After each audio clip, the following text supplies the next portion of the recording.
Salve, muito boa noite. Você sabe que a política define a sua vida, né? O seu aluguel, a sua casa, a escola e o seu progresso. E nós falamos de política. E aqui no Frente a Frente de hoje, nessa quarta-feira, estamos falando com o líder do governo na Câmara, o deputado Vitor Hugo. Ele é de Goiás.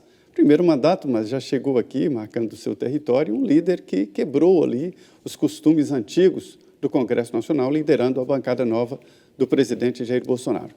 Deputado Vitor Hugo, há um debate muito forte na sociedade que eu costumo dizer que é como a mula sem cabeça, que não existe, mas tem gente, não, eu vi a mula sem cabeça, estava ali abanando as orelhas e tal, e eu faço essa relação com essa história de ditadura, com essa história de golpe, com intervenção, e essas assombrações que aparecem na democracia. Existe isso? Existe algum rascunho disso, deputado, quebra democrática? Zé Maria, eu posso dizer com todas as letras e sendo muito assertivo que eu nunca conversei com o presidente da República, eu nunca vi ele conversando ou flertando com qualquer possibilidade de golpe ou de medida autoritária. Pelo contrário, até o presidente foi deputado federal por 28 anos, participou de muitas eleições, ele próprio concorrendo, aceitou o resultado de todas elas, e eu, assim, tenho certeza absoluta que, primeiro, do presidente da República não partiria nenhuma iniciativa nessa direção, e tenho certeza também que, do lado das Forças Armadas, também jamais haveria, nesse momento, qualquer interesse de uma ruptura. O senhor é um major, comandos, né, que é uma elite das Forças Armadas, do Exército, e acha que não existe essa intenção entre os militares? Não existe. Eu fui da ativa do Exército Brasileiro por 21 anos, né, cursei as 3 escolas que os oficiais combatentes cursam, que é a Academia Militar das Agulhas Negras, onde o presidente estudou também, mas o general Heleno, a Amânia, o Heleno, o Ramos, o Tarcísio, o Wagner. Então, eu tenho a mesma formação militar que eles, fiz o mestrado na Escola de Aperfeiçoamento de Oficiais, e depois fiz a Escola de Comando Estado-Maior do Exército, que é o último nível, né, permite que você ascenda ao generalato e possa comandar as principais unidades do Exército. E em nenhum momento nessas 3 escolas, somadas aí 5 mais 2, 7 mais 1, 8 anos de formação militar, fora os outros cursos, em nenhum momento eu fui incentivado ou foi tentado colocar na minha cabeça qualquer atitude antidemocrática. Agora, então, acho que pois não, só para completar que eu não consigo ver em nenhum deles, de quem está no governo, ou quem não está no governo, mas que tem a formação militar, qualquer interesse ou vocação antidemocrática. Agora, a que a senhora atribui, então, essas faixas que surgem nos atos pró-governo, especialmente nos atos de apoio ao presidente Jair Bolsonaro, faixas pedindo o fechamento do Supremo, pedindo a volta, intervenção já sob o comando do presidente Jair Bolsonaro, que era preciso tirar tudo de cena, fechar Congresso para deixar o presidente mandando em tudo no país. A que a senhora atribui, então, esse movimento tão radical que, às vezes, aparece ali nas manifestações pró-governo? Bom, Denise, eu acho que é uma soma de fatores. Um deles é uma insatisfação que, infelizmente, existe latente na população com o resultado que as instituições têm dado para a população. É lógico que, na minha opinião, a resposta não é nunca antidemocrática. Nós temos que resolver esses conflitos que são naturais, insatisfações, ansiedades, dentro daquilo que a Constituição prevê, né? Ou no próprio judiciário, ou através de mudança na legislação, na Constituição, através de ações políticas, ou do próprio presidente, indução de políticas públicas. Então, nós temos que ser capazes de resolver os nossos problemas dentro da legalidade. Então, o primeiro fator que eu acho é um grau de insatisfação, talvez falta de representatividade. Isso é culpa minha e de todos que estão ocupando cargos públicos. Estou falando no geral, né? Que vai, sei lá, desde o vereador da cidade menor, passando pelos juízes, pelos... Todo mundo é político. O judiciário também faz parte da política, né? Exatamente. Porque é um instinto de todos acharem que tudo é governo. Agora, o presidente vai se afastar desses grupos radicais? Por exemplo, Sarah Winter, depois que ela foi presa, a primeira reação dela foi dizer: presidente, reaja, nós estamos aqui para defender o senhor. Ele vai se afastar dessa turma aí mais, digamos assim, mais incisiva e mais violenta na hora de discutir as coisas? Então, eu acho que esse pessoal, ele reflete uma parte minoritária da população, mas que não, mesmo nas manifestações, era muito residual. E todas as vezes que o presidente participou dessas manifestações, como foi muito criticado depois, ele esteve lá na frente do quartel-general do Exército, no dia do Exército, mas ele, da boca do presidente, nunca saiu nenhuma palavra que desse a entender apoio a esse grupo minoritário que prega fechamento do Supremo, fechamento do Congresso. Então, assim, nunca houve uma aproximação do presidente, na verdade. O que, é lógico, é importante ser estabelecido é um respeito aos limites constitucionais de atuação de cada poder. Eu acho que a harmonia entre os poderes ela vai existir efetivamente se cada poder conseguir se autoconter diante das atribuições dos demais poderes. Quando a gente vê, com todo o respeito que eu tenho ao Supremo, mas quando a gente vê o ministro do Supremo, numa decisão monocrática, impedir a nomeação de um auxiliar do presidente da República, isso é uma invasão muito grave, muito séria. E depois, quando os deputados do PSL provocaram o Supremo para impedir, por exemplo, a nomeação da deputada Joyce Halseman, que ficou comprovado que ela atuou propositalmente, inclusive com auxílio de assessores, para denegrir a imagem de políticos, de deputados opositores a ela, e o presidente Rodrigo Maia nomeou ela para ser chefe da comunicação social da Câmara. Então, existe um conflito. E o Supremo decidiu que não interferiria, porque era uma competência privativa do presidente Rodrigo Maia. Então, as competências do presidente da Câmara podem ser respeitadas. A do presidente da República, não. Então, né?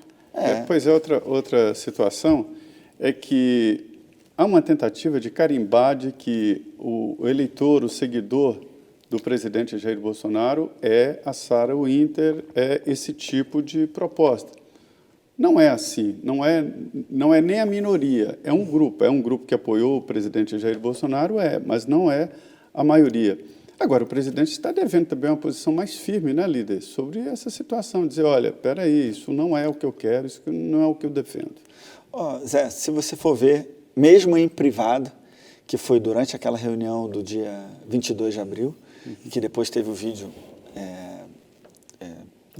divulgado pelo Supremo, até em dimensão muito maior do que o escopo do inquérito, onde houve essa decisão, você vê que o presidente falou que muitas pessoas interpretam errado o artigo 142 da Constituição, que é aquele artigo que trata da missão das Forças Armadas. Eu acho que é, inclusive, um limite. Exatamente o contrário. Limita ali, o militar não pode se organizar sindicalmente, não pode pertencer a um partido político, define, e, inclusive, a submissão total ao presidente da República. Quer dizer, um artigo 142 é perfeito no sentido de limitar, até porque o Constituinte vinha de um processo de ditadura, então ele fez questão de colocar ali no artigo 142 limites e não poder de um poder soberano, um poder, que eu diria, concentrador. Né?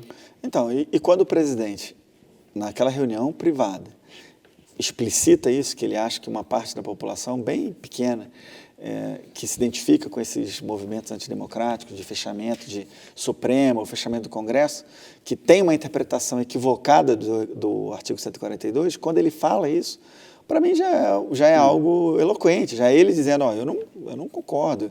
E depois, em algum momento também, ele, na frente ali do Alvorada, um seguidor também chegou para ele e falou isso, né, de fechar o Congresso ou o Supremo, e ele falou, isso aí não tem respaldo aqui, nós queremos o Supremo e o Congresso abertos e transparentes. E, na sua opinião, por que isso é insistente e recorrente? Bom, então, é o que eu estava dizendo... Qual a estratégia política atrás disso? Então, é o que eu estava respondendo a Denise, né? Um dos fatores é essa insatisfação latente, e que, por alguns grupos mais radicais... Mas a denúncia disso vem da oposição. A oposição vai sempre vai querer dar eco para um lado mais radical, para poder dizer que ela representa a totalidade e a gente sabe que isso não é verdade.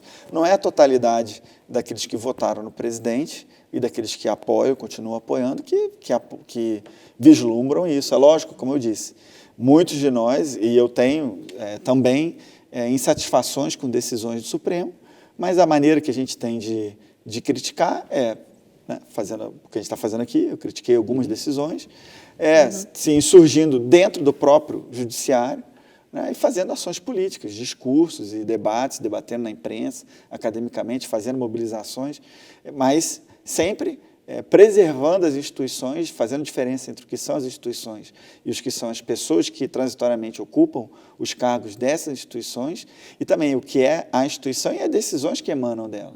Né? Todas as decisões e todas as pessoas, independente de qual cargo, podem e devem ser criticadas. Quanto mais crítica de todos os lados, maior amadurecimento a nossa democracia vai demonstrar. A gente não pode também ser uma sociedade amordaçada, e é por isso que existe uma grande preocupação nossa com relação a esse projeto de lei das fake news. Por quê? Porque na nossa interpretação, embora a intenção possa transparecer ser algo muito bom, mas no fundo pode ter a consequência de calar as pessoas nas redes, de impedir que elas se manifestem, entendeu? Então essa é a nossa preocupação. O senhor, hoje com o presidente, o senhor chegou a tocar nesse assunto, ele deu alguma dica aí se ele vai vetar esse projeto das fake news, caso ele seja aprovado na Câmara? Não, então, esse foi um assunto que a gente conversou depois, na hora do almoço, em si, muito superficialmente. É lógico que o governo é contrário, né? Nós seremos contrários a esse projeto. Acho que a grande maioria, se não a totalidade, do PSL, então, uma grande maioria, né? Pode ser que tenha um ou outro que, não, sei lá, que concorde, talvez a Joyce vai votar a favor, não imaginando que ela, certamente por espalhar uma série de fake news, talvez seria a grande atingida. Né? Mas no caso dela, talvez fosse bom que ela parasse pelo menos daquilo que foi explicitado nos áudios, nos vídeos, né? Depoimentos dos assessores dela. Mas o governo vai ser contrário. Acho que a gente... o próprio inquérito das fake news... Contra o projeto, né? Contra o projeto. Agora, não tem que ter um controle aí nessa questão das fake news, porque o que a gente vê de robô impulsionando notícia aí por esse Brasil afora, não seria uma coisa sensata que esses robôs fossem identificados? Ó, esse aqui é um robozinho que está aí para impulsionar. Não seria mais honesto e mais transparente? Não, mas hoje já há ferramentas jurídicas, inclusive, para que isso aconteça. E nós já temos no Código Penal pelo menos 3 espécies de crime, ou 3 tipos penais muito específicos, né? Injúria, calúnia, difamação, que, no fundo, previnem também a fake news. E aquelas pessoas que se sentirem, de alguma maneira, a sua honra atingida, podem buscar o judiciário, desde já, mesmo sem ter essa nova legislação, para ver o direito sendo reparado, tanto criminalmente quanto civilmente. Você acha que é possível aprovar o projeto do Senado na Câmara dos Deputados, que tem resistências lá? Pode mudar, inclusive, o conteúdo, né? Então, nós vamos trabalhar para que não seja aprovado. Né? Nada. Nós não... se a gente conseguir diminuir o escopo, né, e fazer com que ele se volte especificamente, que ele não seja encarado como uma reprimenda àqueles que apoiaram o presidente, e eu acho pouco provável que isso aconteça, então poderia haver alguma possibilidade de acordo. O projeto, na verdade, ele não tenta punir a fake news, nem definir o que é e o que não é. Cria um conselho, né, para definir ali alguns pontos, mas, principalmente, burocratiza demais a internet. Você, para entrar num grupo, você tem que apresentar documentos, tem que provar que você é você, burocratiza muito. E essas empresas terão que ter um escritório no Brasil para rastrear. E o principal, coloca à disposição da justiça até aquelas mensagens íntimas que você passa para a família, para amigos, né? Tudo isso fica à disposição da justiça quando a justiça pedir, ou seja, vai, inclusive, contra a Constituição sobre o sigilo das comunicações. Então, essa é uma das preocupações nossas. O governo Bolsonaro, contrariando muito aquilo que a oposição diz, é o governo que mais defende as liberdades, que, né, a gente está brigando agora para a liberdade de expressão. Mas tem algumas coisas que precisam ali de algum controle, né, deputado? A semana passada mesmo, o ex-ministro Aires Brito circulou pela internet, aliás, há um mês está circulando um texto, como se fosse atribuído a ele e que não é dele. Ele foi à Justiça, olha que ele é um ex-ministro do Supremo Tribunal Federal. Ele recorreu à Justiça, já está acionando criminalmente e só conseguiram chegar que uma postagem, por exemplo, veio do Paraguai. E aí, dali em diante, não se sabe mais quem foi, como é que deixou de ser. Ou seja, cadê o direito nessa questão? Não é preciso, então, ter algum freio maior, uma vez que os mecanismos atuais não estão sendo aí capazes de coibir esse tipo de abuso? Pegar um texto, colocar o nome de um ministro e passar para todo mundo como se fosse dele, não sendo dele, não é um absurdo? Mas esse tipo de preocupação, que é legítima se ter, assim, eu acho que no limite vai ser impossível de conter. Se alguém pode pegar, escrever no computador um texto, escrever embaixo Denise ou Zé Maria, imprimir e espalhar mil impressões por Brasília. Como é que você vai descobrir quem fez e até como é que você vai negar que não foi você, entendeu? Então, é lógico que a gente tem que prevenir, que nós temos que combater. É claro que, e de modo especial, né, no caso do ministro, certamente poderia ter um impacto político muito ruim, né, a depender do que estivesse escrito, mas eu acho que o nosso sistema, o nosso ordenamento jurídico também já tem ferramentas suficientes. A nossa preocupação é que esse projeto de lei tenha sido construído num momento, justamente quando existe um inquérito das fake news, né, uma CPI, uma CPMI das fake news. Esse inquérito em si, já houve até uma manifestação do próprio ministro Marco Aurélio, que foi o voto vencido, né? Mas que para mim foi muito contundente, muito acertado, né? A gente se alia completamente à posição do ministro e que com receio de que realmente muitos direitos fundamentais dos brasileiros estejam sendo... A liberdade de expressão acaba... De modo especial, a liberdade de indo, expressão. né, junto. Joga a criança, joga água suja e a criança junto. Exatamente. Agora, outra situação muito diferente é que o Congresso Nacional também, né, com a pandemia, está funcionando de forma diferente. E o presidente da Câmara e o presidente do Senado ganharam poderes muito fortes aqui diante dessa situação aí da sessão remota, né, a sessão através da internet. Isso atrapalha, ajuda? Como é que ficou o Congresso depois dessas sessões? Está produzindo mais, né? Bom, é difícil avaliar assim, Zé, porque quando nós estávamos funcionando normalmente, só a Câmara dos Deputados tem mais de 50 comissões que trabalham também. As comissões não foram formadas e não há presidente. Então, elas não estão funcionando. As comissões não estão funcionando. As comissões, nós temos comissões permanentes, que são 25. A alma exatamente. Estamos falando da Comissão de Educação, Comissão de Seguridade Social e Família, Comissão de Defesa do Consumidor, de Desenvolvimento Urbano, Relações Exteriores, Defesa Nacional, Segurança Pública e Combate ao Crime Organizado e várias outras. Mas também uma série de comissões temporárias, como a Comissão Especial, por exemplo, da Reforma Tributária, né, comissões parlamentares de inquérito, todas essas comissões estão paradas. Então, assim, é difícil comparar. Agora, o plenário da Câmara realmente tem trabalhado muito, né? Nós, de modo especial, os líderes estão bastante envolvidos nisso, porque pela definição da pauta, muitas vezes a pauta é publicada na semana anterior com 30 projetos, entre medidas provisórias e projetos que podem ser sacados ali para serem votados. Então, o presidente ganhou um poder extra. O presidente da Câmara tem, lógico, um poder maior, porque, inclusive, os líderes ficam com uma grande dificuldade de intervenções legítimas, de obstrução, ou mesmo de fala, né, os próprios deputados se ressentem muito. Agora, assim, o sistema remoto corretamente foi implantado. E tem condições de fazer as comissões remotamente? A Câmara está se mobilizando para isso, para que haja possibilidade de a gente retomar o trabalho das comissões o quanto antes. Até porque, se não retomar agora, daqui a pouco vem as eleições, e aí as comissões esse ano vão praticamente não vão ter trabalhado. Né? E as sessões presenciais, tem alguma previsão de retorno? O Rodrigo não sinalizou. Para nós, o quanto antes seria melhor, né? Até porque é mais fácil você, né, olhar para o lado e tentar conversar, convencer um líder ou outro. Quando está aqui à distância, às vezes você liga, não atende, não está, você manda um WhatsApp, não viu.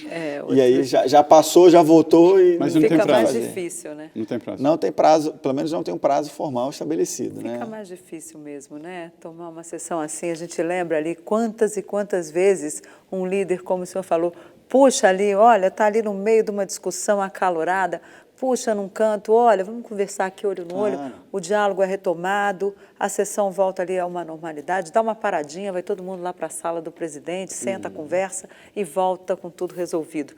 Por falar em voltar, nós vamos agora para um rápido intervalo, mas a gente também já volta. Em 2 minutinhos a gente está de volta com o líder do governo, Vitor Hugo, e ainda temos muita coisa para discutir aqui, inclusive o auxílio emergencial. Daqui a pouquinho, aqui com a gente. Voltamos em 2 minutos.